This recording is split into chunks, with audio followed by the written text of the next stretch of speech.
हे guys, good evening. So ये वाले video में कंप्लीट हाउसिंग फाइनेंस का सेक्टर को हम बात करेंगे एंड इसमें से I have around 13 companies with me. ठीक है, सबका Q3 का नंबर्स कैसे है, इनसाइट्स क्या क्या है, कौन कॉल में गाइडेंस क्या है। ठीक है, और इन सबसे आपको पता चल जाएगा कि लाइक स्पेस में क्या हो रहा है, इंडिविजुअल कंपनीज में क्या हो रहा है, कौन से कंपनी में अच्छे मौके हैं, कौन से कंपनीज अच्छे कर रहे हैं, कौन से कंपनीज अच्छे नहीं कर रहे हैं। ठीक है, तो ये वीडियो में I will just clear everything out. ठीक है, in very very simple language.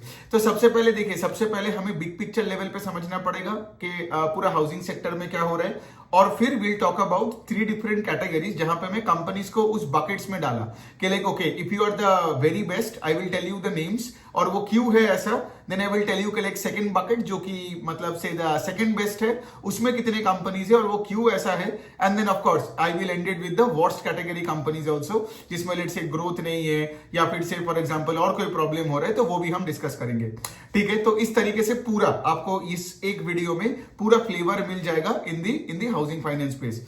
पहला पॉइंट तो ये कि like this is one of the few spaces. ठीक है, फ्यू स्पेसेस, आप फाइनेंशियल ले लो, नॉन फाइनेंशियल स्पेस ले लो, जहां पे ग्रोथ की बहुत टेलविंड है। ठीक है, मतलब आप देख सकते हो ना, हमारे इकोनॉमी में कोई भी मैन्युफैक्चरिंग स्पेसेस को जाके देख सकते हो। इवन फाइनेंशियल्स में if you look at the banks के साइड में आप देखोगे बहुत माइक्रो फाइनेंस में प्रॉब्लम्स है, एमएसएमईज में प्रॉब्लम है, ये है वो है। लेकिन अफोर्डेबल हाउसिंग कंपनीज के बारे में और या फिर housing finance as a whole जब आप पढ़ रहे हो, आपको लगेगा ही कि नहीं कि आप वही देश में हो। ठीक है, because the housing finance space is absolutely booming, specially the affordable housing part. Now housing का कितने कैटेगरी होता है, आप पकड़ लो दो कैटेगरी, एक है प्राइम और एक है आपका अफोर्डेबल। प्राइम हाउसिंग मतलब से फॉर एग्जांपल जो आज आपका metro cities, tyre 1 tyre 2 cities में लेट से 30 लाख 40 लाख 50 लाख 1 करोड़ 2 करोड़ का घर के लिए जो फंडिंग करते हैं। ठीक है, वो हो गया प्राइम हाउसिंग। और दूसरा है आपका अफोर्डेबल हाउसिंग, जिसका लेट से एवरेज टिकट साइज होता है 10 लाख का। ठीक है, और वहां पे कस्टमर्स कौन होते हैं, टायर 3 4 5 6 सिटीज का विलेज लेवल के कस्टमर्स होते हैं। यहां पे ज्यादातर लोग वो आपका सेल्फ एम्प्लॉयड होते हैं। ठीक है, जबकि शहरों के साइड में सैलरीड क्लास ज्यादा होते हैं। नाउ यहां पे भी हाउसिंग में भी इफ यू मतलब ये सेग्रीगेशन क्यों दिखाया, बिकॉज ये जो बूम इन हाउसिंग है that is mostly led by the affordable category. तो यहां पे मैं आपको एक छोटा सा बात बोल दूं कि जो भी कंपनीज है जो प्राइम हाउसिंग में था in the NBFC space, right, housing finance companies तो एनबीएफसी हुआ ना, तो वो भी अफोर्डेबल में आने का कोशिश कर रहे हैं, लाइक बजाज हाउसिंग फाइनेंस। ठीक है, बजाज हाउसिंग फाइनेंस के अगर आप देखोगे वो लोग कभी अफोर्डेबल स्पेस में ज्यादा कुछ कभी मतलब हाथ पैर नहीं मारा, लेकिन अभी आप देख रहे हो कि लाइक अतुल जैन भी कॉन कॉल में बताया कि लाइक वो धीरे धीरे करके यहाँ पे अफोर्डेबल हाउसिंग में अपना स्केल को बढ़ाना चाह रहा है। फिर आप देखोगे LIC housing finance and PNB housing finance, वहां पे भी आप देखोगे पुश है कि like towards the emerging category and the affordable category में। ठीक है, तो इसका क्या मतलब कि यहां पे सबको अफोर्डेबल हाउसिंग में आना है। और दूसरे साइड में if you see the pure play affordable housing finance companies like India Shelter finance, Home first finance, right, इनका क्या रिजल्ट आ रहा है, मतलब India Shelter, Home First, Aptus, even the likes of Aavas and आपका आधार हाउसिंग फाइनेंस पढ़ के लगता ही नहीं है कि हम उसी कंट्री में जहां पे इतने सारे प्रॉब्लम्स हो रहे हैं। इवन फाइनेंशियल्स के साइड में एमएफआई कंपनीज, एमएसएमई कंपनीज में प्रॉब्लम है, ये है वो है। और फिर दूसरे साइड में आप देखोगे कि like the housing finance segment is so good and that is led by the affordable category. ठीक है, अब मुझे ये बोलोगे कि लाइक ऐसा क्या हो रहा है अफोर्डेबल हाउसिंग कैटेगरी में जो बाकी कैटेगरी में नहीं होते, बिकॉज क्या हो रहा है ना, अफोर्डेबल हाउसिंग में ये कंपनीज को पेनिट्रेट करना पड़ रहा है टायर 3 4 5 6 सिटीज में। और यहां पे क्या है, यहां पे आपका कोई ऑर्गेनाइज प्लेयर्स बहुत कम है, बैंक्स का उतना प्रेजेंस है नहीं। और यहां पे क्या होता है, ये सारे कंपनीज ना फर्स्ट टाइम बोरोवर्स को टारगेट करते हैं। तो जो फर्स्ट टाइम बोरोवर्स होते हैं वो उसी घर में रहते हैं ना जिनके लिए वो होम लोन दे रहे हैं, समझ में आ रहे, तो वो अपने बीवी बच्चे के साथ, घर वालों के साथ रहते हैं, माँ बाप, बूढ़े माँ बाप के साथ रहते हैं। तो सोचो वो बंदा का कितना मॉरल ऑब्लिगेशन हाई होगा कि भाई हम दूसरे किसी भी तरीके से हम दूसरे लोन्स पे मतलब ये हो सकते हैं, मतलब we can default on let's say a mobile phone का लोन या फिर से अ माइक्रो फाइनेंस लोन, लेकिन होम लोन्स पे we can not default. So basically because of this high moral obligation and since you are staying in that house with your entire family, the last thing you would think इसके लिए कि भाई मैं अपने home loan पे default करता हूं। Because home loan पे डिफॉल्ट करोगे तो कंपनी क्या करेगी, कंपनी आएगी और तुम्हारा वो सरफेसी जो एक्ट है उस पे तुम्हारा घर पे कब्जा करके ऑक्शन करके बेचेगा। ठीक है, तो बेसिकली इसी वजह से क्या हो रहा है, most and of course first home buyer अगर होना चाहिए, ठीक है। क्योंकि देखिए अगर आपका 6-8 घर है, ठीक है, तो उस टाइम पे आप 1-2 घर में डिफॉल्ट कर ही सकते हो। लेकिन if you are a first time home buyer, whether you might say कि लेकर ये तो टायर 5 सिटी में है, लेकिन वही है ना, तुम्हारा इमोशंस पूरा घर के साथ जुड़ा हुआ रहता है। So as a result of which यहां पे आप देखोगे कि हाउसिंग फाइनेंस का सेगमेंट, मतलब this entire space is doing so well, and the other segments like micro finance, MSME, personal loan, unsecured में जो भी है, क्रेडिट कार्ड का सेगमेंट, जो जिनका कुछ अच्छा कुछ हो नहीं रहा है, ठीक है। अब दूसरा वाला पार्ट यहां पे आता है कि लाइक चलो मैं अपने कॉपी में क्या किया, सारी चीजें को लिखा, ठीक है, कि अभी स्पेस में मेजर लेवल पे क्या क्या हो रहा है, और उसके बाद हम लोग इंडिविजुअल कंपनीज के बारे में जानेंगे। उसके लिए मैं लैपटॉप में मुझे देखना पड़ेगा क्या करें, बिकॉज इतने सारे कंपनीज को एक वीडियो में सिंपल लैंग्वेज में बोलना is not an easy task. So any which way, so यहां पे देखिए, यहां पे अभी क्या चल रहा है, यहां पे थोड़ा रिस्क के बारे में बात करते हैं। अभी भी हम लोग ऊपर के मतलब बिग पिक्चर लेवल पे ही है। मेन है, इसको बोलते हैं balance transfer out. Balance transfer out का मतलब ये हो रहा है कि लाइक, क्योंकि सोचो अगर कोई अफोर्डेबल हाउसिंग कंपनी है, उसका मेजर रिस्क है बैलेंस ट्रांसफर आउट। इसका मतलब ये है कि सोचो फॉर एग्जांपल एक टायर 2 में एक बंदा था, सोचो फॉर एग्जांपल मैंने लेट से फॉर एग्जांपल आज होम फर्स्ट फाइनेंस से लेट से एक होम लोन लिया, और मैं होम फर्स्ट को 13% से मतलब 13% का इंटरेस्ट रेट दे रहा था, ठीक है। लेकिन मैं देखा वहां पे कल एसबीआई का होम लोन का डिवीजन आ गया मेरी ही एरिया में। अब सिंस वो बैंक है, बैंक का तो cost of borrowing is much lower than कोई भी अफोर्डेबल हाउसिंग कंपनी का, है ना। एंड बेसिकली बैंक्स तो पैसा देता है ये अफोर्डेबल हाउसिंग कंपनीज को भी। सो बेसिकली सिंस एसबीआई का cost of borrowing is very low and SBI has a CASA franchise, तो एसबीआई क्या करेगा, एसबीआई आपको मुझे होम लोन दे देगा 7-8% में। तो फिर मैं सोचूंगा क्यों ना मैं एसबीआई से पैसा उठा के मैं होम फर्स्ट को दे दूं। तो इसको बोलते हैं बैलेंस ट्रांसफर आउट। मतलब क्या, कस्टमर आता है लोन को फोरक्लोज करने, ठीक है, और जब फोरक्लोज होता है तो क्या होता है, मैं अगले महीने से मैं एसबीआई में 8% इंटरेस्ट दूंगा, तो मेरा 4-5% यहां पे बच गया, है ना। सो बेसिकली क्या हुआ, यहां पे धंधा किसका गया, धंधा गया होम फर्स्ट फाइनेंस का।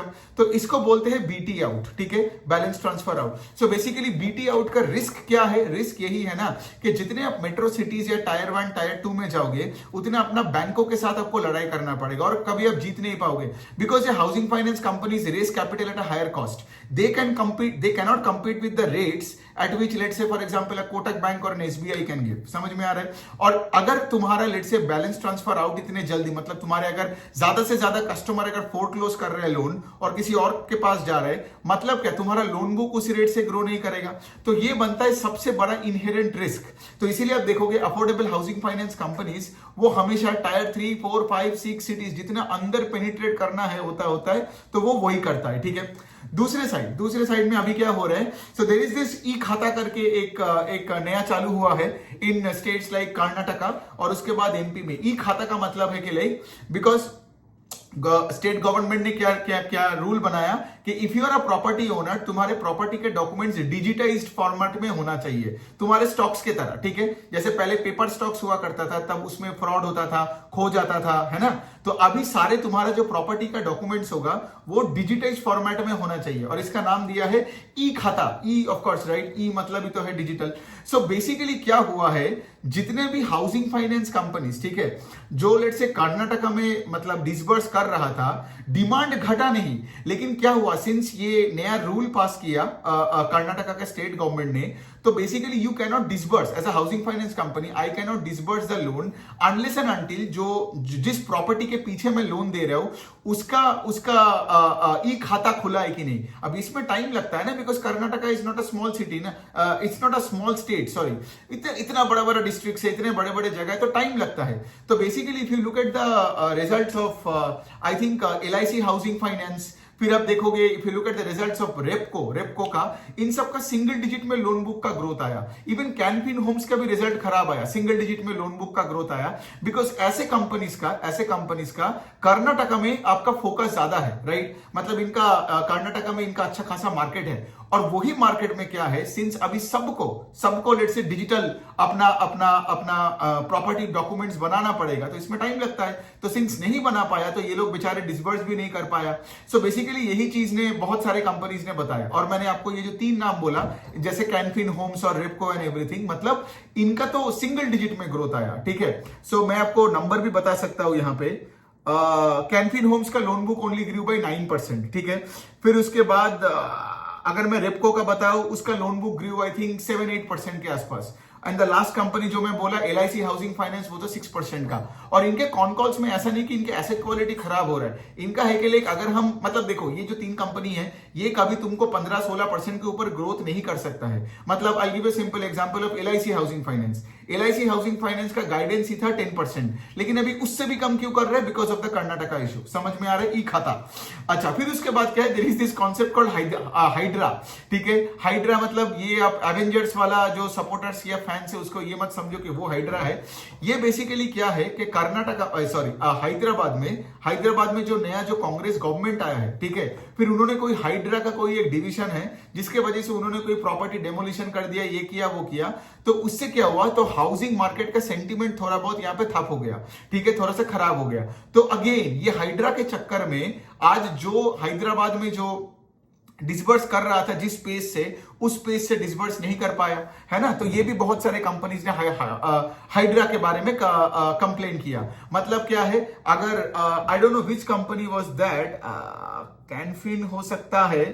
देखा, यही तो प्रॉब्लम है, अगर 12-14 कंपनीज के बारे में बात कर रहा हूं ना तो यही इश्यू आ जाता है। But any which way I guess आपको समझ में आ रहा है कि जिनका कर्नाटका और हैदराबाद में से ज्यादा एक्सपोजर है, मतलब तेलंगाना और Karnataka, if I take these 2 states, right, उनका पेस ऑफ ग्रोथ और भी घटा है। लेकिन एक अच्छी बात यह है कि लाइक ये सब टेम्पोररी चीज है, ये कोई परमानेंट नहीं है। अब हम बात करते हैं दूसरी चीजों का, जैसे एसेट क्वालिटी का। अब देखो इतना टेलविंड कैसे है, एक सेक्टर में टेलविंड थोड़ी हो सकता है अगर एसेट क्वालिटी खराब हुआ तो, है ना। जैसे माइक्रो फाइनेंस में एसेट क्वालिटी खराब है तो पूरा टेलविंड ही चला गया। सो यहां पे वही है, if you are growing, let's say I can tell you the growth numbers. So India Shelter, Aptus और Home first finance, they are growing north of 30%। India Shelter का तो गाइडेंस है कि वी विल ग्रो 35% भी, ठीक है। होम फर्स्ट और एप्टास का है अराउंड 30% प्लस। फिर उसके बाद अगर मैं आधार, बजाज हाउसिंग फाइनेंस, आवास, फिर ये तीनों का ही अगर लूं, ठीक है, ये तीनों कंपनी का growth guidance is between 20 and 25% से। बजाज हाउसिंग फाइनेंस का 25% का लोन बुक का ग्रोथ है ऑन अ लोन बुक का size of north of 1 lakh crore, ठीक है। और जबकि ये इंडिया शेल्टर और इसका क्या बोलते हैं, Aptus and Home first finance, now इनका पेस ऑफ लोन बुक का growth is higher than Bajaj housing finance and Aadhar. क्यों? बिकॉज इनका size is a friend of them, because छोटे साइज में you can actually grow at a faster pace ना, which is good for the market. So मतलब when I say market I mean the investors of the market. So इतने जो मैं बता रहा हूं 25%, 30%, 35% का ग्रोथ रेट जो मैं बता रहा हूं, ठीक है। और उसके बाद आपका जो स्टार हाउसिंग फाइनेंस, अब देखो स्टार हाउसिंग और एक और कंपनी है SRG हाउसिंग फाइनेंस, उनका तो लोन बुक का size is even less than 1000 crore, ठीक है। तो इसीलिए देयर मतलब specially star housing finance is growing eight 50%, ठीक है, 50-55% से। नाउ आपको समझ में आ रहा है कि ये सब मैं बता रहा हूं कि जिनका परफॉर्मेंस कैसा है और गाइडेंस क्या है। तो इतने हाई पेस से ग्रो तभी कर पाएगा ना जब एसेट क्वालिटी ठीक है। तो ये जो 13 नाम जो मैंने आज कवर किया, जो आप देख सकते हो, उनमें किसी का एसेट क्वालिटी में कोई प्रॉब्लम नहीं है। हाँ, थोड़ा बहुत सीजनैलिटी के वजह से, दिवाली के वजह से थोड़ा बहुत quarter on quarter 10-12 basis point बढ़ सकता है, लेकिन एसेट क्वालिटी में कोई प्रॉब्लम नहीं है कोई कंपनी का। तो ये हो गया बात। फिर उसके बाद क्या है, उसके बाद वही है कि अभी हम क्या करने वाले हैं, अभी हम इंडिविजुअली कंपनीज के बारे में बात करते हैं। तो सबसे पहला पॉकेट हम उसका करेंगे जो सबसे अच्छा है, ठीक है। सबसे अच्छा मतलब वो वाले कंपनी जो सबसे हाई पेस से ग्रो कर रहा है। तो एक एक करके करते हैं। तो चलिए सबसे पहले हम लेते हैं किसको लेते हैं, चलो सबसे पहले हम लेते हैं होम फर्स्ट फाइनेंस की। 30% का ग्रोथ का परफॉर्मेंस है इनका, लोन बुक का ग्रोथ है, और इसके साथ साथ इनका गाइडेंस भी 30% प्लस का है। इनका डीपीटी बकेट्स बहुत स्टेबल है, इनका एसेट क्वालिटी बहुत अच्छा है। बाय द वे, अगर आपको ये सारे चीजों को अच्छे से समझनी है, मेरे तरह एनालाइज करनी है फिनेंशियल स्पेस में, राइट, क्रेडिट हो, नॉन क्रेडिट का सेगमेंट हो, आप मेरा फिनेंशियल वर्कशॉप ले लेना। बिकॉज उसके बाद आपके लिए कोई भी कंपनी को पढ़ना इन द फिनेंशियल वर्ल्ड एकदम पानी की तरह सिंपल हो जाएगा। मैं रजिस्ट्रेशन डिटेल्स का लिंक मैं डाल दूंगा अपना डिस्क्रिप्शन बॉक्स में। तो यहां पे देखो, यहां पे वही है कि कंपनी का वही कहना है कि लाइक हम लोग 30% से अगले 2-3 साल तक आराम से ग्रो करेंगे। और होम फर्स्ट फाइनेंस का इक्विटी रेस का बात होता है, हर 3-4 साल में वो करता रहता है। They basically trying to follow the Bajaj Finance और द चोला का मॉडल, ठीक है, जो हर 3 से 4 साल में इक्विटी रेस किया और अपने बिजनेस को एट अ फास्ट पेस से ग्रो करता रहा, ठीक है। और इनका क्या है ना, इनका वही है कि लाइक 30% का ग्रोथ रेट है। जो मुझे इस कंपनी में एक चीज लगता है कि लाइक इनका आरओई का number is like very very मतलब रेंज बाउंड, ठीक है। मतलब इनका 16-16.5% का टारगेट है, बिकॉज जब ये इक्विटी रेस करेगा इसका आरओई नंबर घट जाएगा ना। फिर भी मैनेजमेंट बता रहे हैं अगले 3 साल में इक्विटी मतलब सॉरी ये आरओई का नंबर विल बी बिटवीन 16-17% के रेंज में। Now I would have been happier if you had increase the ROE number to north of 20%। लेकिन होम फर्स्ट बहुत अच्छी कंपनी है, सब कुछ तो ठीक है। ये लोग यूपी में, एमपी में अभी ये लोग वहां पे स्केल अप कर रहे हैं। अफोर्डेबल हाउसिंग का जो ये कंपनी है home first by the way, तो अफोर्डेबल हाउसिंग में एक चीज है कि आपको वॉल्यूम का गेम खेलना पड़ेगा। कोई एक पर्टिकुलर स्टेट में ज्यादा कंसंट्रेशन नहीं होना पड़ेगा, बिकॉज अगर स्टेट में कोई प्रॉब्लम आता है तो तुम्हारा तो बिजनेस ही चला जाएगा, है ना। सो यहाँ पे they are wide spread all across the country, सब कुछ ठीक है। और इनका बैलेंस ट्रांसफर आउट जो मैंने बताया इज अराउंड 6%, राइट। तो कोई भी अफोर्डेबल हाउसिंग फाइनेंस कंपनी का अगर आप देखोगे the BT out rate, BT out 6% का मतलब है अगर 100 अकाउंट है उसमें से 6 अकाउंट निकल रहा है, ऐसे करके सोचो। या फिर अगर पोर्टफोलियो 100 रुपए का है तो तुम 6 रुपए तुम्हारा निकलेगा ही निकलेगा। Now what is the other way of dealing with this, तुम्हारा बीटी आउट का परसेंटेज कभी जीरो नहीं होगा, तो तुम इसको रोक नहीं सकते। कोई कस्टमर अगर आके फोरक्लोजर करने का बात करता है तो यू कांट से कि मत करो, है ना। तुम उसको कोर्ट में नहीं लेके जा सकते हो, वो तो बाकी का पैसा देके ही जा रहा है ना, फोरक्लोज कर रहे हैं, जैसे एसबीआई का पैसा लेके आ रहा है। But what you can do is you can keep growing volumes. So मेरा कहना है कि if you can grow volumes at 30-35%, right, मतलब grow the loan book at 30-35% and maintain operating leverage, तो मुझे फर्क नहीं पड़ता है कि बीटी आउट 5-6-7% के रेंज में रहा तो चलता है ना। इट्स बेसिकली लाइक एक बैंक जब अपने लोन बुक को बढ़ाता है, ठीक है, तो उसके एसेट क्वालिटी का जीएनपीए का नंबर तो कभी जीरो नहीं होगा ना। कुछ पैसा तो मतलब हो गए, but as long as you make more money than you lose money, that is also fine. मतलब as long as you are lending more here, मतलब बीटी आउट में वही है ना कि मतलब as long as you are disbursing more then say for example foreclosures are happening, I am okay. So ये हो गया इस कंपनी का, सब कुछ तो ठीक है। फिर उसके बाद हम बात करते हैं दूसरे कंपनी का, इंडिया शेल्टर। बहुत अच्छी कंपनी थी, ओनली कंपनी जो गाइडेंस में 35% का नंबर बताता है, ठीक है। क्योंकि होम फर्स्ट क्या बोलता है, हम लोग 27 से 30% के रेंज में ग्रो करेंगे, ठीक है। सॉरी, हाँ, होम फर्स्ट ही बोलता है 30 के रेंज में, एप्टस भी बोलता है 30 के रेंज में, लेकिन इंडिया शेल्टर बोलता है 30 से 35। इसके एक और रीजन है, बिकॉज इंडिया शेल्टर का लोन बुक आज भी ना 7,500 करोड़ के आसपास है। बाकी का ये जो एप्टस और होम फर्स्ट और आवास और ये सब है ना, ये सब 10-12 हजार करोड़ के ऊपर है। सो इंडिया शेल्टर का वो एक एडवांटेज है। दूसरे साइड में इंडिया शेल्टर का अभी कुछ प्रेजेंस है कुछ 14-15 स्टेट्स में। सो बेसिकली क्या है ना, management is hungry and they have a lot more ground to cover, ठीक है। Because if you look at companies like Aadhaar micro finance बोल रहे हो, आधार हाउसिंग फाइनेंस, तो they are spread across I think all the states in India मोटा मोटी, लेकिन यहां पे they are only into 15 states. So अभी इनको और भी 14-15 स्टेट्स ये लोग कवर कर सकता है ना। And of course existing state में भी ये लोग पेनिट्रेट ज्यादा कर सकता है। सो इंडिया शेल्टर का देखो, इंडिया शेल्टर का 30-35% का जो गाइडेंस है आईपीओ के बाद से, जब से मैं इस कंपनी को ट्रैक कर रहा हूं, जो भी बोला है वो सब किया है, ठीक है। In terms of branch addition, in terms of growing the ROE, last year इनका आरओई था 13.5%, अभी तो आरओई आई थिंक 15.5-16% के आसपास हो गया। एंड जो बोला कि हम 30-35% से ग्रो करेंगे, इस बार के क्वार्टर में भी 36% से लोन बुक ग्रो किया।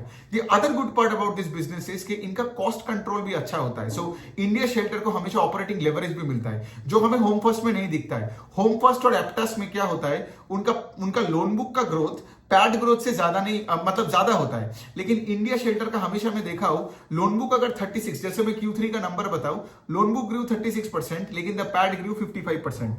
सो that's a good thing. Collection efficiency 99% है एंड इसमें कोई प्रॉब्लम ही नहीं है। इनका भी क्रेडिट कॉस्ट का गाइडेंस है कि will be between 40-45 basis points के बीच में।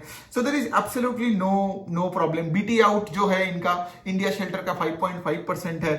So there is absolutely no problem. और मैनेजमेंट ने कॉन कॉल में बता भी दिया कि Q4 will be better than Q3। अब तीसरा जो अच्छा कंपनी मुझे लगता है इन द बेस्ट ब्रैकेट, वो है आपका एप्टस, ठीक है। एप्टस भी वही है, अफोर्डेबल हाउसिंग में है, साउथ इंडिया बेस्ड है। और एप्टस का अच्छी बात यह है कि अभी उड़ीसा और महाराष्ट्र में ब्रांचेस खोलने लग गया।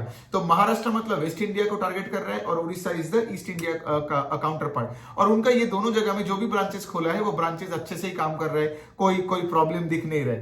एप्टस का वही है, एप्टस का 27% का लोन बुक का ग्रोथ है, गाइडेंस 30% का है। अब यहाँ पे इनका बहुत अच्छा लगता है मुझे एप्टस होम फर्स्ट से क्यों बेटर लगता है कि एप्टस का, अब देखो मैं उस तरीके से कंपेयर नहीं कर रहा हूं, लेकिन अगर मुझे कोई बंदूक रखे, इसलिए मैंने आज एक ट्वीट में ये सवाल भी पूछा कि एप्टस और होम फर्स्ट दोनों का 30-30% का गाइडेंस है, लेकिन एप्टस बता रहे हैं कि हम अपने लेवरेज रेशियो को बढ़ा के हम अपने आरओई नंबर को 18 से 22 में लेके जाएंगे, लेकिन होम फर्स्ट क्या बोल रहे हैं कि हम इक्विटी डाइल्यूट करेंगे लेकिन हमारा आरओई नहीं बढ़ेगा। समझ में आ रहा है? अब जबकि यहां पे क्या हो रहा है, खेल हो रहा है, सोर्स ऑफ कैपिटल अलग है। इक्विटी रेस मतलब तुम वही ना, तुम और भी शेयर होल्डर को लेके आओगे, है ना, तो उससे क्या होगा, तुम्हारे इक्विटी बेस बढ़ेगा, तो तुम्हारा ईपीएस थोड़ा सा इफेक्ट होगा for a few days, ROE थोड़ा सा इफेक्ट होगा। लेकिन दूसरे साइड में एप्टस क्या बोल रहे हैं कि हम लोग अभी इक्विटी डाइल्यूट नहीं करेंगे, अगले 2 साल तक भी नहीं करें तो चलेगा, लेकिन हम लोग क्या करेंगे, अपने लेवरेज रेशियो को बढ़ाएंगे। सो इसीलिए मैं बता रहा हूं कि ये सब चीजों को समझने के लिए कि ये जो डू पॉइंट एनालिसिस किया बेसिकली मैं ये कैसे किया, आप मेरा फाइनेंशियल वर्कशॉप ले लोगे ना, आपके लिए ये सब एकदम सिंपल हो जाएगा। ठीक है, सो और क्योंकि देखो यहां पे प्रैक्टिकली हमें देखना पड़ रहा है। अब देख रहे हो मैं थियोरेटिकली बात नहीं कर रहा हूं, मैं एक कंपनी का करंट सिचुएशन पे डू पॉइंट एनालिसिस किया। मतलब क्या, मैं प्रैक्टिकली पहले प्रूफ दिखाया और फिर मैं नाम बताया, not the other way around जो लोग करते हैं एकेडमिकली, डू पॉइंट एनालिसिस बोल दिया, फॉर्मूला बता दिया, लेकिन फिर उनको समझ नहीं आ रहा है कि मतलब अप्लाई कहां करना है। Got it? मेरा यूट्यूब चैनल, ठीक है, मैं जो वीडियोस बनाता हूं, is probably the only place जहां पे आपको टोटल 100% प्रैक्टिकल नॉलेज मिलेगा। सो एनी विच वे, सो ये हो गया एप्टस का। ठीक है, और एप्टस का मैं देखता हूं और तो कॉन कॉल में कुछ एप्टस का भी कुछ 99.3% का उनका कलेक्शन एफिशिएंसी है। एंड देखो बात वही है कि लाइक इनका भी क्रेडिट कॉस्ट है कुछ 30-40% के रेंज में रहेगा। सो सब कुछ ठीक है, सब कुछ ठीक है। एंड गोइंग फॉरवर्ड जैसे मैंने बताया, when the ROE number goes up from for Aptus 18 से 22, तो आरओए का नंबर घटेगा और लेवरेज रेशियो बढ़ेगा जब, ठीक है, because when you take the leverage ratio, ROA के फॉर्मूला में द ए इंक्रीजेस, है ना, when you take more leverage, तुम्हारे बैलेंस शीट में तुम्हारा लायबिलिटी बढ़ जाती है। सो अभी एप्टस का कितना है, अभी एप्टस का आरओए है 7.8% और आरओए 18%। गोइंग फॉरवर्ड जब आरओए 22% होगा with higher leverage, then the ROA number will come down to 6%, which is absolutely okay. समझ में आ रहा है? I need the ROA number to go up, because if the ROA number, जो यहां पे आप देख सकते हो कि इंडिया शेल्टर का और यहां पे आपका एप्टस का दोनों का ROE number is going up. Now अगर मुझे इंडिया शेल्टर और एप्टस में भी करना है, I would say both are equally good company. I prefer India Shelter a bit more because उसका गाइडेंस ज्यादा है। नाउ आप मुझे ये बोलोगे आरओई का नंबर तो हायर है एप्टस का, ठीक है, इंडिया शेल्टर से तो ज्यादा, बिकॉज उसका 16 है, इसका 18.5 है। But also having said that I keep on saying this के लिए देखो डायरेक्शनली कौन ज्यादा रेट से ग्रो कर सकता है ना, तो मे बी एप्टस का आरओई ज्यादा है, लेकिन इंडिया शेल्टर का प्रॉस्पेक्ट ज्यादा है in terms of growing the loan book. Got it? So that's why like it's a very subjective decision कि क्या लेना है क्या नहीं लेना है। और मेरा काम क्या है, आपको सब चीजें अच्छा और बुरा सारे सिनेरियोस अच्छे सिंपल लैंग्वेज में वीडियोस में बता देना है। ठीक है, सो ये हो गया हमारा 3 बेस्ट कंपनीज। अभी हम आते हैं कंपनीज के साथ, जैसे Aadhaar, Bajaj housing finance and all that. अब देखो ये सारे कंपनीज से है तुम्हारा 25% का ग्रोथ इंजन। ठीक है, आधार, बजाज हाउसिंग फाइनेंस और आवास। ठीक है, इनका गाइडेंस ही वैसा है। बजाज हाउसिंग फाइनेंस ने तो पहले बार इस बार गाइडेंस दिया 25% से हम ग्रो करेंगे। आधार का सीन क्या है ना, Aadhaar housing finance represents the affordable housing finance का category. So if I tell you the affordable housing finance का जो पूरा कैटेगरी है, the sector is poised to grow around 20-22%। The sector समझ में आ रहा है? तो आधार हाउसिंग फाइनेंस आज सारे स्टेट्स में है। It's one of the biggest affordable housing finance companies in India. So basically they will only grow at par with the sector. समझ में आ रहा है? तो इसलिए इनका 20-22% के आसपास ही उनका गाइडेंस भी है, और वो यही बता रहे हैं कि सेक्टर जिस रेट से ग्रो कर रहा है हम उसी रेट से ग्रो करेंगे, बिकॉज इनका बेस बड़ा है। समझ में आ रहा है? ये आई थिंक इनका बिजनेस का साइज, इनका बैलेंस शीट का साइज आज आपका इंडिया शेल्टर से 3.5 टाइम्स है। So now do you understand कि कैसे India shelter can give you a guidance of 30-35% का ग्रोथ, जबकि Aadhaar can not give you guidance not of 20-22%।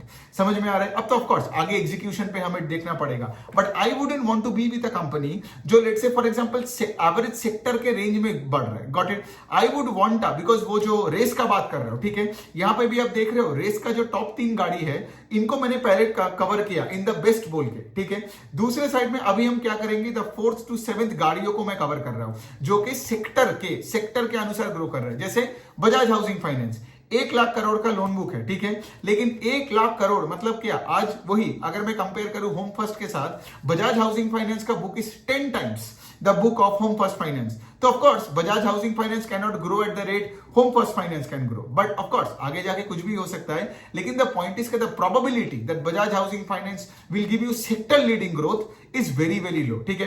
Plus Bajaj housing finance क्या कर रहा है ना, वो डेवलपर फाइनेंस में ज्यादा खेल रहा है, मतलब उनका जो जो जो डिविजन है, आप देखोगे लीज रेंटल डिस्काउंटिंग करके जो एक डिवीजन आता है, ठीक है, लीज रेंटल डिस्काउंटिंग और डेवलपर फाइनेंस, ठीक है, तो ये सब प्रोजेक्ट फाइनेंसिंग में है, कंस्ट्रक्शन फाइनेंसिंग में है। तो बजाज हाउसिंग फाइनेंस का आप देखोगे कि उनका हाउसिंग फाइनेंस के डिवीजन में उतना ग्रोथ नहीं है जितना आपका प्रोजेक्ट फाइनेंसिंग में है, समझ में आ रहा है। और बजाज फाइनेंस का कहना है वही कि आई नो, मतलब यहां पे अतुल जैन वही बता रहे हैं कि लाइक वी नो कि लाइक यहां पे एग्जीक्यूशन रिस्क रहेगा, है ना, बिकॉज कोई प्रोजेक्ट अगर चालू होता है बीच में, अगर बिल्डर भाग जाता है फिर क्या होगा। लेकिन हैविंग सेड दैट, अगर लेट से तुमने प्रोजेक्ट फाइनेंसिंग ठीक से किया, वो एकदम लार्ज टिकट साइज आइटम होता है, वो भी एक रिस्क होता है ना, क्योंकि एक दो प्रोजेक्ट रुक जाता है तो तुम्हारा आरओई गिर जाएगा।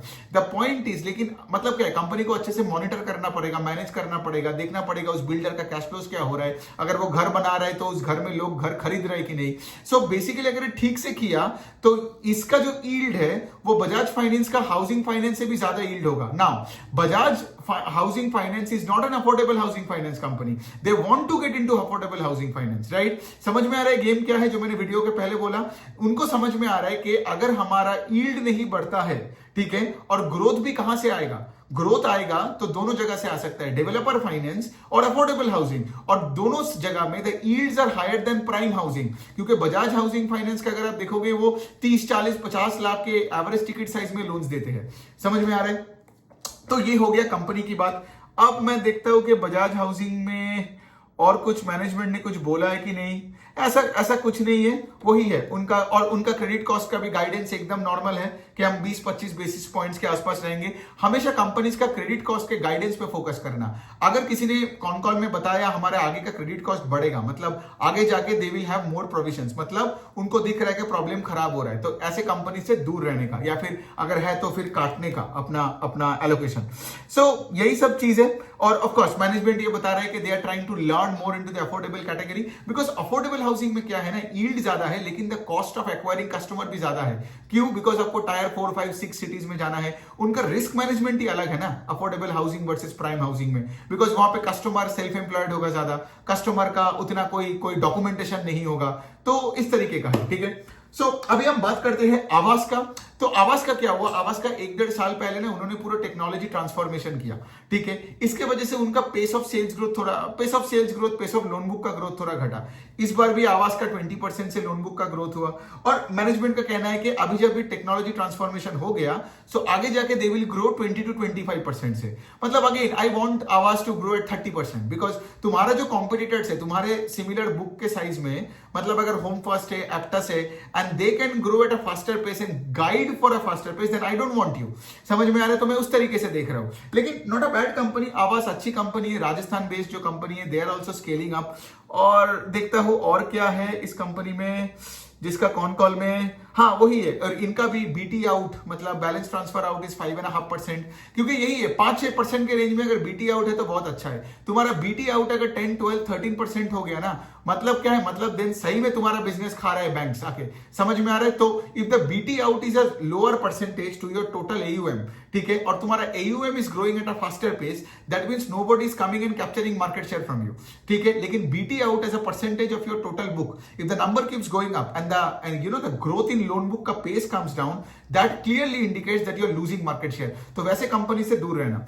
सो एनी विच वे, ये अब और आवास का तो वही है, और वही इनका तो क्रेडिट कॉस्ट बहुत अच्छा है। बोलता है कि क्रेडिट कॉस्ट का guidance will be 15 basis points, so that is even better than the other company. जैसे बजाज हाउसिंग फाइनेंस का, उनका जीएनपीए का नंबर, बजाज हाउसिंग फाइनेंस का GNPA and NNPA are the best in category. लेकिन जीएनपीए नंबर बेस्ट होने से सिर्फ नहीं होता है, तुम्हारा पेस ऑफ लोन बुक का ग्रोथ भी एक इशू है, राइट। तो ग्रोथ की इशू है in Bajaj housing finance, not in terms of asset quality. Asset quality any बीच में सबका ही अच्छा है। सो ये हो गया आपका आवास का। अब एक कंपनी का बात करते हैं जो एक ट्रांसफॉर्मेशन मोड में चल रहा है, ठीक है, पीएनबी हाउसिंग फाइनेंस। इसका पहले भी मैंने वीडियो बनाया। तो बेसिकली क्या हो रहा है, इनका पूरा प्रोडक्ट मिक्स चेंज हो रहा है, ठीक है। इनका पहले प्राइम कैटेगरी में सारे लोन्स हुआ करता था और कॉर्पोरेट लोन्स हुआ करता था। अभी इन्होंने क्या किया, अपने कॉर्पोरेट बुक को घटा घटा के प्राइस जीरो ही कर दिया और दूसरे साइड में प्राइम हाउसिंग पे कम फोकस कर रहा है और अफोर्डेबल और इमर्जिंग पे ज्यादा फोकस कर रहा है। तो इससे क्या हो रहा है, लॉजिकली सोचो, अफोर्डेबल और इमर्जिंग कैटेगरी में वॉल्यूम ग्रोथ भी मिलता है और दूसरे साइड में तुम्हारा यील्ड भी ज्यादा मिलता है। तो यहां पे इसीलिए तुम देखोगे कि पीएनबी हाउसिंग फाइनेंस, जो ये गिरीश कौश जी जो इसका सीईओ है, आप देखोगे इस कंपनी का sales growth and loan book का ग्रोथ रेट भी धीरे धीरे बढ़ रहा है। I mean I haven't seen PNB housing Finance to grow the loan book by 17, 18, 20% के रेंज में for a long period of time. ये मैं YOY इन Q3 का बात कर रहा हूं। दूसरे साइड में इनको ऑपरेटिंग लेवरेज भी मिला बिकॉज इसका प्रोडक्ट मिक्स चेंज हो रहा है। समझ में आ रहा है? तो इसीलिए इनका जो पैड ग्रोथ है, आई थिंक दैट इज 45%, ठीक है। So when the pad growth is more than AUM का ग्रोथ, मींस क्या, मींस तुम्हारा प्रोडक्ट मिक्स भी चेंज हो रहा है और तुम वॉल्यूम के साथ तुम स्केल अप कर रहे हो, ठीक है।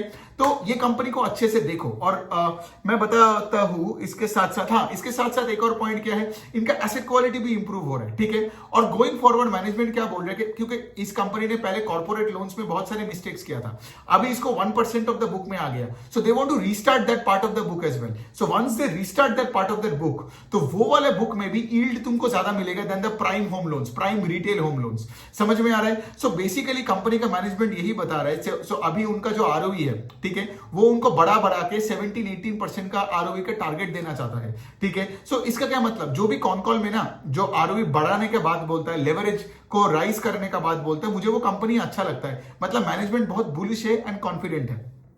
सो ये हो गया बात। अब मैं देखता हूं कि और कुछ पॉइंट है कि नहीं, मैं मिस कर रहा हूं कि नहीं, बिकॉज ये अच्छी कंपनी। और ये कंपनी का क्या है, अभी कुछ 70,000-75,000 करोड़ के आसपास लोन बुक है। मैनेजमेंट बोल रहे 3 साल में, हम 3 साल के अंदर लोन बुक को 1 लाख करोड़ में लेके जाएंगे। मतलब वो ये बोल रहे हैं कि 15-17% से वो ग्रो करेंगे। ऑफ कोर्स देखो, PNB housing finance can not grow at 30%, क्या मतलब 75,000 करोड़ का लोन बुक है, right. But having said that, इनका अगर प्रोडक्ट मिक्स चेंज होता गया, ठीक है, so even if you grow the loan book at 17-20%, you can still grow EPS by 40-50%, right. और उससे क्या होता है, स्टॉक का PB ratio, price to book ratio बढ़ सकता है, ठीक है। तो ऑफकोर्स देखो, मेरा काम है कि मेरे दिल में जो है अच्छा बुरा सिनेरियो सब आपके सामने रखना, लेना है नहीं लेना है, जो करना है वो मुझसे आके मत पूछना, ठीक है। बिकॉज मेरे को जो आता है मैं सब कुछ सिंप्लीफाई करके प्रोज एंड कॉन्स आपके सामने रखता हूं इन एन अनबायस्ड मैनर। सो अभी अगर मैं पीएनबी हाउसिंग का बात करूं तो हाँ, जैसे करंट ROE 12% है, 17-18% का बात कर रहे हैं वो 3 साल में। और ROE का इससे कैसे होगा, ऑपरेटिंग लेवरेज मिलेगा, राइट, इसीलिए होगा। और ये जो इमर्जिंग एंड अफोर्डेबल कैटेगरी है ना, ये लोग I think recently Punjab Haryana के साइड में गया, लेकिन वहां पे ये बड़े लोन्स देने के लिए नहीं, मतलब ये प्राइम कैटेगरी में नहीं, अफोर्डेबल एंड इमर्जिंग कैटेगरी में। तो समझ में आ रहा है कि अफोर्डेबल हाउसिंग में सबको जाना है आज, ठीक है। जो है वो तो बहुत अच्छा कर रहे हैं, जो हमने ऑलरेडी कवर किया। और जो बड़े बड़े जो कंपनीज थे, जो प्राइम होम लेंडिंग कर रहा था, वो भी अफोर्डेबल में जाने का सोच रहा है, या फिर ये तो कर ही रहा है। मतलब पीएनबी हाउसिंग फाइनेंस तो कुछ 1-1.5 साल हो गया आई थिंक, जो अपना अफोर्डेबल के बुक को बढ़ा रहा है। सो और क्या है बोलने का, इनका भी क्रेडिट कॉस्ट का गाइडेंस इज अराउंड 20-25% के आसपास, तो कोई इसमें कोई प्रॉब्लम है नहीं। The BT out is around 6%, मतलब क्या ये मार्केट शेयर गवा नहीं रहा है। एंड ऑफ कोर्स इनका वही कहना है कि लाइक यू नो, इनका भी वही है कि जो हाइड्रा वाला सीन था इन हैदराबाद, और उसके साथ साथ कर्नाटका में जो ये क्या, मैं बार बार भूल जाता हूँ, ई खाता, ठीक है, खाता, हाँ, khata is basically what we call copy in Bengali also, खाता पेन हम जो बोलते हैं। सो एनीवेज में ई खाता, अब नहीं भूलूंगा। सो बेसिकली ये जो ई खाता के चक्कर में इनका मैनेजमेंट का कहना है कि अगर ई खाता और वो हाइड्रा वाला सीन ना होता तो हमारे लोन बुक शायद और भी एक अच्छे पेस से ग्रो करता। बट ये तो आगे जाके देखना पड़ेगा। बट हाँ, कंपनी का मैनेजमेंट का कॉन कॉल सुन के बहुत अच्छा लगा, ठीक है। और ये स्टॉक आप देखोगे प्राइस टू बुक, मतलब अब पता नहीं कितने है, 1.5-1.4 के रेंज में है, ठीक है। सो डील भी उतना बुरा नहीं है, लेकिन of course having said that they have to keep performing to deserve a higher price to book going forward. सो ये हो गया बात। अब हम बात करते हैं स्टार हाउसिंग फाइनेंस और SRG हाउसिंग फाइनेंस के। ये दोनों बहुत छोटे छोटे कंपनीज है, ठीक है। इनका तो मतलब 1000, I think star housing finance का 750 करोड़ का लोन बुक है, और SRG हाउसिंग फाइनेंस जो सबसे छोटा है। SRG हाउसिंग फाइनेंस एकदम गांव वालों को लोन देता है, होम लोन्स, ठीक है। सो गांव वालों मतलब वहां पे टायर 6 टायर 7 विलेज कैटेगरी के लोग, ठीक है। अब यहां पे बात आता है, if I talk about star housing finance, star housing finance का मुझे थोड़ा डिसअपॉइंटिंग नंबर क्यों लगा? एसेट क्वालिटी ठीक है, कोई प्रॉब्लम नहीं, लेकिन उनका पेस ऑफ लोन बुक का ग्रोथ घट गया। मतलब they used to do 70-80%, almost 100% से लोन बुक को ग्रो कर रहा था, बट इस क्वार्टर में I think they did around 40-45% के रेंज में, which is not that impressive. And दूसरे साइड में इनको ऑपरेटिंग लेवरेज भी नहीं मिला। अब देखो बात ये है, look at India shelter. India Shelter का 7,500 करोड़ का लोन बुक है, 7,500 करोड़, ठीक है। And they are growing at 36-37% और गाइडेंस भी 35% के आसपास है, जबकि तुम्हारा लोन बुक 500 करोड़ का है। अगर मैं एसआरजी का बताऊं, एसआरजी का तो 500 करोड़ है, स्टार का 750 करोड़ का है। मतलब you are 1/10 of let's say an India shelter in terms of size. Then how are you growing at a rate which is approximately equalish बोल रहा हूं मैं, ठीक है, नया नया इंग्लिश शब्द मैं इन्वेंट करता हूं। So equalish to India Shelter का growth. You should be growing at a much faster pace than India Shelter ना, तब जाके मैं यहां देखूंगा वहां नहीं देखूंगा। समझ में आ रहा है? तो ये जो एसआरजी हाउसिंग फाइनेंस है, इनका तो लोन बुक ग्रू ओनली 30%, इसीलिए मैं इसको मतलब वर्स्ट कैटेगरी में नहीं डाला, बिकॉज वर्स्ट कैटेगरी में ग्रोथ और भी खराब है। मतलब यहां पे तो मेरे जनता के बोलेगा अरे भाई 30% को भी ये बंदा खराब बोल रहा है, लेकिन मैं 30% को खराब नहीं बोल रहा हूं। मैं बोल रहा हूं कि आपको कंपैरिजन करके हमेशा देखना पड़ेगा कि वो 30% कौन से साइज से आ रहा है। Got it? सो 500 करोड़ का लोन बुक में 30% का ग्रोथ इज बैड, जब कोई 10,000 करोड़ लोन बुक मतलब 20 टाइम्स द लोन बुक में somebody is growing at the same rate 30%, जो कि आपका होम फर्स्ट फाइनेंस है ना। होम फर्स्ट फाइनेंस का तो 32% का ग्रोथ है। So then how do you say that SRG housing finance is good?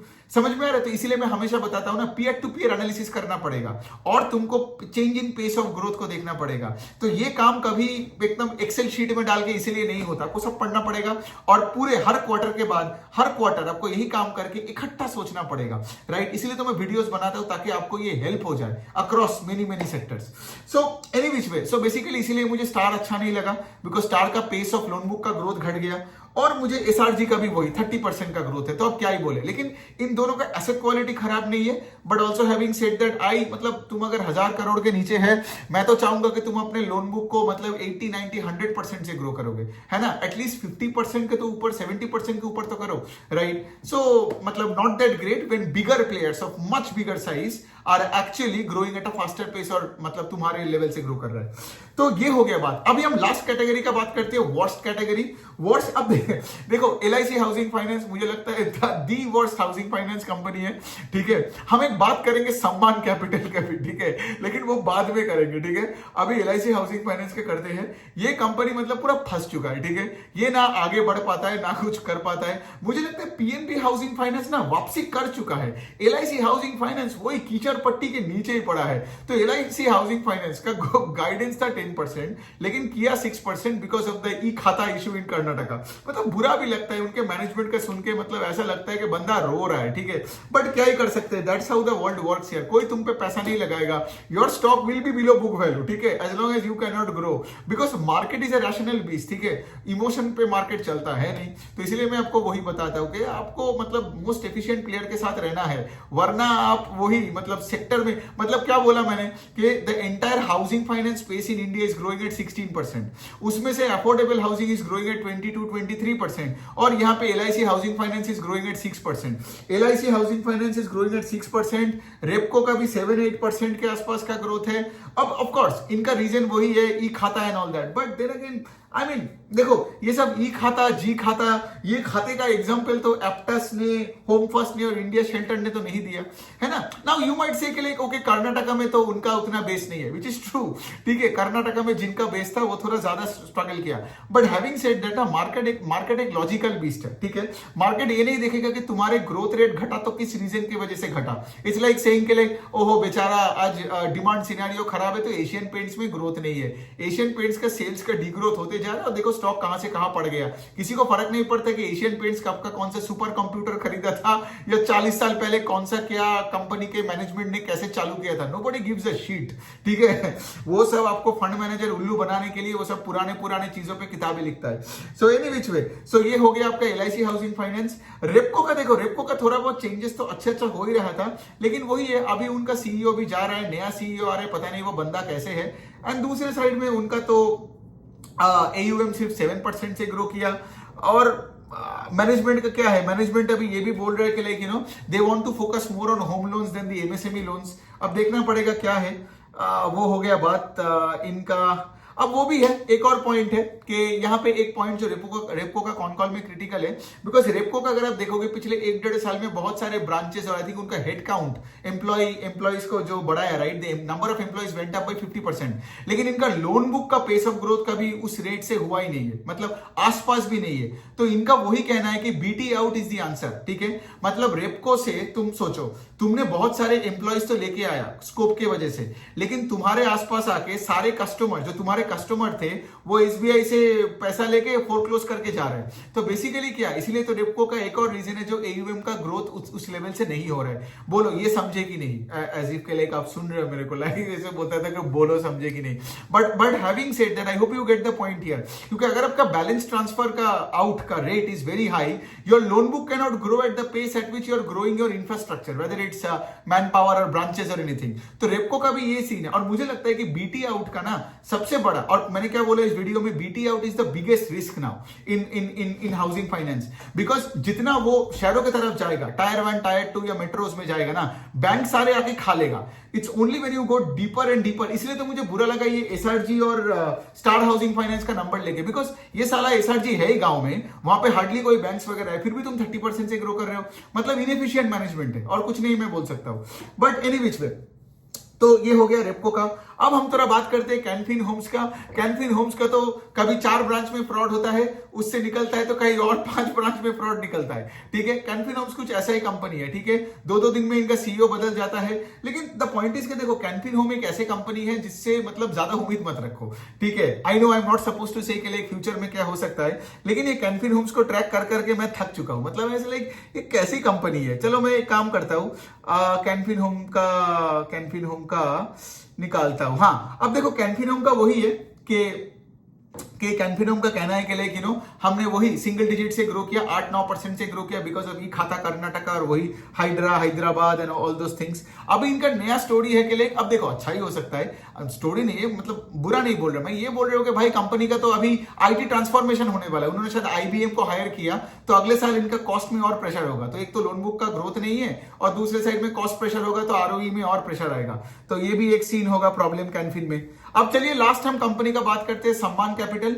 सम्मान कैपिटल का पहले इंडिया बुल्स हाउसिंग फाइनेंस नाम होता था, जिन्होंने अपना नाम बदला।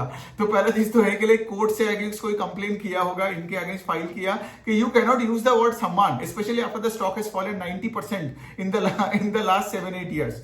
तो ये है एक बात। ये कंपनी में थोड़ा थोड़ा करके इंप्रूवमेंट तो आ रहा है। मतलब if I just tell you the things के लिए होता है ना, माहौल बेटर हो रहा है in terms of asset quality getting a little better. Company का मैनेजमेंट ये बोल रहे हैं कि हम लोग जो इतने कोर्ट में जाते थे, इतना जो लड़ाई करते थे, इंडिया बुल्स हाउसिंग फाइनेंस वो सब, तो IL&FS ये सब आपको तो पता ही है कितना झोल में पड़ा था। लेकिन अभी क्या, क्योंकि देखो मैनेजमेंट का काम डिफिकल्ट तभी होगा ना जब वो धंधा काम करे और कोर्ट में ज्यादा जाए, है ना। पुराने लोगों के साथ, बिल्डर के साथ लड़ाई करे, झगड़ा करे, कोई आप पे ये PIL दर्ज कर रहा है, वो कर रहा है, लिटिगेशन चल रहा है, तो मतलब तुम काम कैसे करोगे। लेकिन मैनेजमेंट का, सम्मान कैपिटल का मैनेजमेंट का एक चीज मुझे अच्छा लगा कि वो ये बता रहे कि हमारा जो सारे जो मेजर जो कचरा पट्टी था तो वो हो गया, ठीक है। अभी we are focusing more on the business, और इस बार वो ग्रोथ का बात किया, कॉन कॉल में ROE बढ़ाने का बात किया, जो विच इज प्रेटी एनकरेजिंग, ठीक है। ऑल्दो स्टॉक अभी भी देखोगे बुक वैल्यू के 0.4, 0.3, 0.5 पता नहीं कौन से रेंज में पड़ा है, लेकिन फिर भी आई वुड से के लिए देखो they are still not yet out of the woods, ठीक है। यहां पे देखो देयर आर 2 स्ट्रेटेजी हियर। मतलब देखो मैं बता दे रहा हूं because there are scenarios here, मैं इन्वेस्टेड नहीं हूं इस कंपनी में। The point is you can start with a small allocation, either you start with a small allocation या फिर उसको बाज की तरह, ईगल की तरह एकदम ऊपर से ट्रैक करते रहो, ठीक है। स्मॉल एलोकेशन क्यों, because it also helps you to track as well. लेकिन अगर आपने यहाँ पे बड़ा कैपिटल डाल दिया ना, और क्योंकि कल सम्मान ने फिर से कल असम्मानित कोई अगर काम किया तो आपका ये पैसा भी डूब सकता है, समझ में आ रहा है। बिकॉज यहाँ पे मैनेजमेंट पे क्वेश्चन है, यहाँ पे इतने सारे केसेस अभी भी चल रहे हैं, तो आपको क्यों आज बड़ा पैसा डालना है, मुझे ये समझ नहीं आता है। तो मेरा कहना है कि start small and grow with the business. अगर आपने लेट से अपना पोर्टफोलियो 100 रुपए का है और उसमें अगर आपने 1 रुपए 2 रुपए आज डाला, फिर आगे जाके देखो किस तरफ होगा। अगर आगे जाके आप देख रहे हो कि प्रोग्रेस हो नहीं रहे तो आप बेच के निकल जाओगे ना, फिर आपका मतलब ये नहीं होगा, you won't get a big hit. लेकिन लोगों का प्रॉब्लम यही होते हैं ना, they don't understand growing with the business. वो साला पहले दिन ही आएगा, सारे पैसा लगाएगा और अगले दिन से हार्ट अटैक में मर जाएगा। ये क्यों करना है आपको, ठीक है। आज आप ये वाला स्ट्रेटेजी येस बैंक में भी लगा के देखो, येस बैंक का भी इंप्रूवमेंट मुझे दिख रहा है, लेकिन ऑफ कोर्स उसमें मैं भी अभी तक इन्वेस्टेड नहीं हूं, लेकिन कल अगर मुझे दिखता है, ठीक है, जैसे माइक्रो फाइनेंस का 2 कंपनी में मैंने ऑलरेडी पैसा डाल चुका हूं 2% के एलोकेशन करके, क्योंकि सब बोल रहे हैं माइक्रो फाइनेंस में Jain is better than December was better than November in terms of collection efficiency and all that. तो मैंने 3.5% टोटल माइक्रो फाइनेंस में एक्सपोजर बना के रखा है। बट धीरे धीरे करना है ना, मुझे ऊपर खरीदना है, समझ में आ रहा है, नीचे नहीं खरीदना है। बिकॉज अगर एक स्टॉक नीचे से और नीचे से और नीचे जा रहा है, मतलब कंपनी में खराब है ना, जो भी शेयर होल्डर बचा है वो भी निकल जाएगा। सम्मान कैपिटल का कॉन कॉल में एक बंदे का जो मतलब एक बहुत बुरा लगा, क्योंकि वो बंदा 8 साल से बैठा है वो स्टॉक को 90% का लॉस लेके, और वो मैनेजमेंट को ये बताता है कि 8-9 साल पहले तो स्टॉक 3 टाइम्स बुक में हुआ करता था, राइट। तो आज जब ये 0.5 टाइम्स बुक में है, आपको क्या लगता है कब जाएगा? तो मैनेजमेंट का वही है। और मैनेजमेंट ने ये भी बताया कॉन कॉल में कि कुछ 4.5 लाख रिटेल इन्वेस्टर्स आज भी सम्मान कैपिटल में है। Unbelievable, right. मतलब लोगों को ये सब डेल्टा कॉर्प, सम्मान कैपिटल, येस बैंक में ही मरना है। मतलब लाइफ में क्या तुम्हारे और जगह में प्रॉब्लम नहीं है क्या कि तुम स्टॉक मार्केट में आके तुम साला प्रॉब्लम ढूंढोगे? ये प्रॉब्लम पता है क्यों होता है? बिकॉज सबको ये लगता है कि अच्छे मतलब बिना प्रॉब्लम के कंपनीज में पैसा नहीं बनता है। उनका बाय डिफॉल्ट लगता है कि कीचड़ पट्टी में ही पैसा बनता है। लेकिन एक बात I can tell you this in my 10 years of journey in the market, कीचड़ पट्टी में ना 1 out of 100 capital can only make money. And दूसरे साइड में जनरलाइज नहीं कर रहा हूं मैं भी आज येस बैंक का कॉन कॉल पढ़ता हूं, मैं भी आज सम्मान कैपिटल पढ़ रहा हूं, कर तो रहा हूं ना, राइट। आपके सामने मैंने क्या इग्नोर मार के बोल दिया कि पैसा गवा दिया तो नहीं करना है ट्रैक? नहीं बोला, मैंने कोई जजमेंट नहीं दिया। मैं बोल रहा हूं कि ट्रैक करो एंड धीरे धीरे पोजीशन को बढ़ाओ। बिकॉज द पॉइंट इज के मोस्ट ऑफ द टाइम्स जो फाइनेंशियल खराब होता है ना, वो रिकवर नहीं करते हैं, ठीक है। लेकिन वही वाला पॉइंट है, क्या पता आप जिसको ट्रैक कर रहे हो, क्या पता है सम्मान कैपिटल सही में उस तरीके में जाए, है ना। कुछ इंडिकेशंस तो है in terms of asset quality, ROE, growth बोला, ठीक है।